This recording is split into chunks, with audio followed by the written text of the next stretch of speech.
Matapos nating makita, mga kaibigan, na kaya na ni Shen na tamaan kahit isang beses lang ang pinakamalakas na guro ng JCC na si Satoda Sensei, ngayon naman ay i-review na natin ang Chapter 83 at 84 ng Sakamoto Days.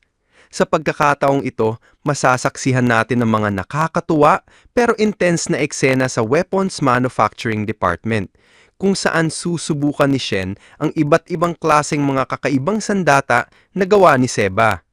This is Mr. AI Anime, at wag na nating patagalin pa, let's go! Nagsimula ang chapter sa eksena kung saan ipinakilala ni Seba ang sarili niya kay Shen bilang isang ace weapon maker. Napikon si Shen dahil sa pagyayabang nito at tinutukan pa niya ng baril si Seba. Pero sabi ni Seba, dapat pa raw magpasalamat si Shen dahil ino-offera niya itong gumawa ng weapon para sa kanya. Paglipat ng eksena, makikita tayo sa Weapons Manufacturing Department. May isang senior doon na palihim na nagtatago ng sariling gawa para hindi makita at tunawin muli ni Natsuki. Ngunit biglang dumating si Seba at nasabi nitong masyadong obvious ang pinagtataguan ng mga weapon. Nagulat ang senior, lalo na nang makita si Shen at sinita si Seba dahil nagpasok ito ng outsider. Nagsorry naman si Akira at sinabi na gusto lang niyang mag-observe dahil first time niya roon.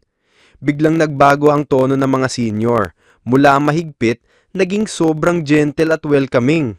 Dito ipinaliwanag ni Seba na ang mga nerds daw sa department na ito ay walang immunity pagdating sa mga babae, kaya agad silang bumait kay Akira.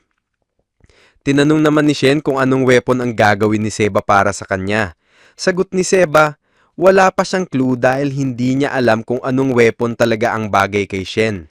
Dito, inamin ni Shen na umaasa lang siya lagi sa kanyang psychic power at hindi pa siya nakakapag-master ng isang specific na weapon.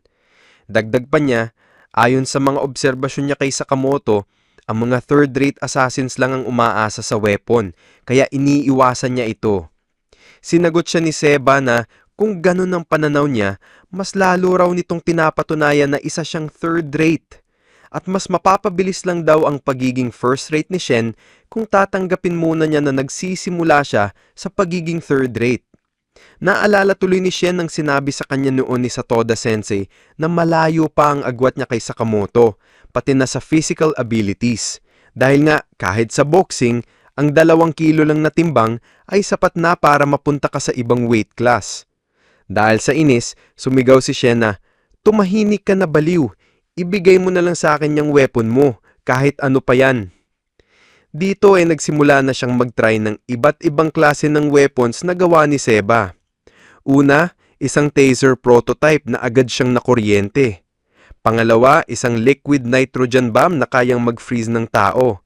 Pero may problema dahil 2 araw ang recharge time. Pangatlo, isang kakaibang baril na tinawag na scream gun na kapag tumama ang bala ay naglalabas ng tunog ng malakas na sigaw. Pwede rin gamitin pang play ng music. Panghuli, isang glowing sword na kailangan nakaplug para magpatuloy ang liwanag. Matapos subukan ang napakaraming klase ng weapon, makikita si Shen na puro sugat at pasa ang muka. Napagod na talaga si Shin sa pagharap kay Seba na nagsabing isa siyang ace weapon maker pero ang mga ipinapakita niya ay puro tila walang kwentang imbensyon. Sinabi ng ilang senior na nakakatuwa raw makita na may pinagtitripan si Seba bukod sa kanila. Dagdag ni Shin, narinig niya noon na isa raw henyo si Seba kaya inaasahan niyang may kamanghamanghang imbensyon ito. Pero sa realidad, puro lang pala basura. Agad namang kinorek ng isang senior na hindi raw ganung kilala si Seba bilang henyo. Ang nakikita lang daw ng mga tao ay ang resulta ng kanyang mga gawa. Ngulit sa totoo, siya ang pinakamaagang dumarating at pinakahuling umuwi at siya rin ang may record bilang pinakamaraming failed prototypes. Ngulit sa gitna ng mga basurang iyon, may ilang extraordinary na imbensyon na bunga ng napakatinding effort ni Seba. Kaya nirerespeto siya ng lahat sa kabila ng nakakainis niyang ugali. Pagkatapos nito, nagdala si Seba ng napakaraming armas upang subukan ni Shin.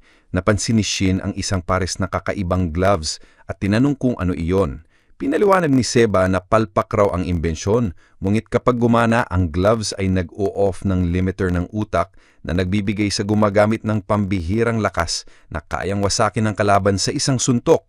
Ngunit may ilang segundong delay bago mag-activate ang ability, kaya sinubukan ni Shin ang gloves. Sa unang suntok parang wala namang nangyari. Ngunit nang suntukin niya ang pader, nag-produce ito ng malakas na kuryente at nagdulot ng malaking pagsabog na nagulat sina Shin at Akira. Dahil sa delay, nasaktan ang braso ni Shin at sinabing kailangan na raw dalhin sa infirmary. Pero ngumiti lang siya at sinabi kay Seba na isa talaga siyang first rate. Sagot ni Seba, delikado ang delayed reaction at useless ang ability ng gloves maliban na lang kung kayang makita ni Shin ang hinaharap.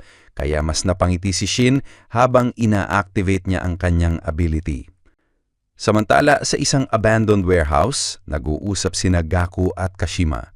Gusto ni Gaku pumunta sa JCC at maggala, ngunit sinabi ni Kashima na mahirap dahil ang JCC ay nasa isang remote island, may complex tides at pinoprotektahan ng homing missiles ang airspace.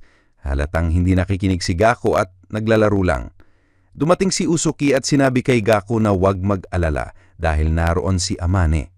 Nagulat si Kashima at tinanong kung ipapaubayan na lang ila kay Amane. At sagot ni Usuki na, oo, sapat na raw ang kabubuanan ni Amane para magawa ang misyon. May alinlangan si Kashima dahil bata pa si Amane pero nagsalita si Club Jam na hindi nila pagtataksilan ni Amane. Makikita rin si Amane na sinasabihan ni Kashima na ang unang mission niya para makapasok sa grupo ni X ay wasakin ng JCC database ang kanyang entrance exam.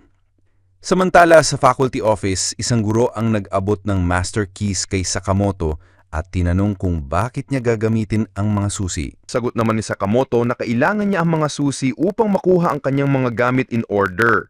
Pinayuhan siya ng guro na ingatan ito dahil mahalaga at baka mawala. Sinabi rin ng guro na magsisimula siya sa South Hall. Biglang lumaki ang tiyan ni Sakamoto at huminga ng malalim habang iniisip niya sa sarili na nagsisimula na raw siyang mag-transform sa kanyang dating hitsura at kailangan niyang mukabalik agad sa store. Paglabas ni Sakamoto, biglang may mabilis na bagay na lumapit sa kanya na naiwasan niya gamit ang isang board paper.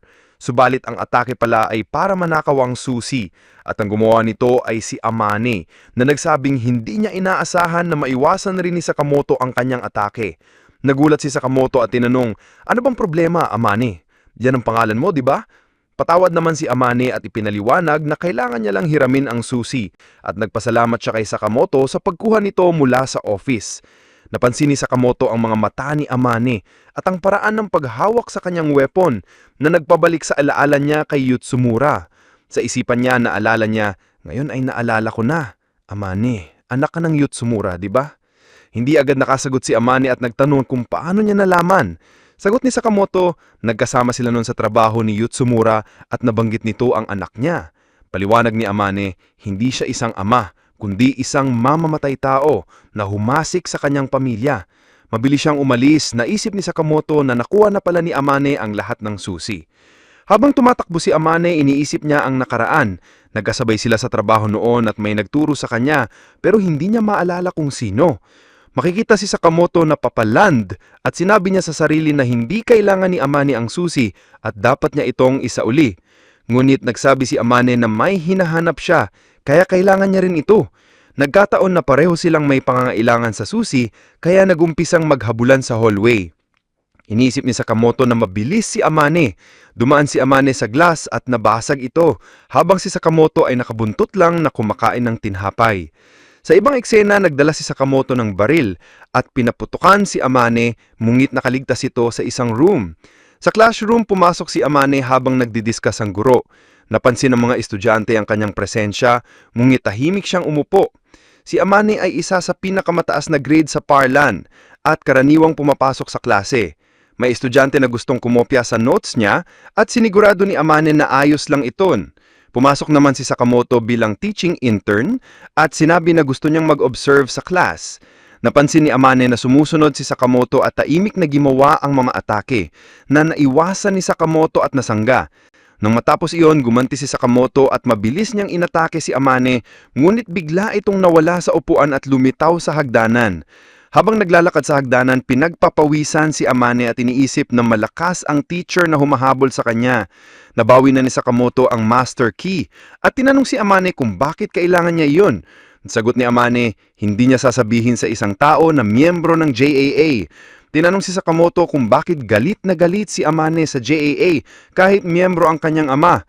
At sumagot si Amane na gusto niyang wasakin si Yutsumura at pati ang JAA.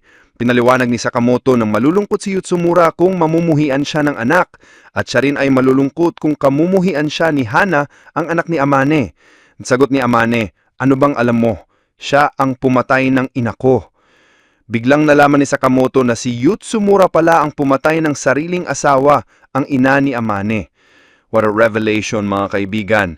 At mas titindi pa ang mga revelasyon at bakbakan sa susunod na chapter dahil makikita ninyo ang matinding 3 versus 1 na labanan at ang simula ng kalbaryo sa buhon JCC. Kaya dito muna natin tatapusin ang video sa last panel na ito. Kung nagustuhan ninyo ang video, huwag kalimutang i-like, comment, follow at subscribe para sa iba pang mga videos tulad nito. This is Mr. AI Anime at magkita-kita tayo sa susunod na episode.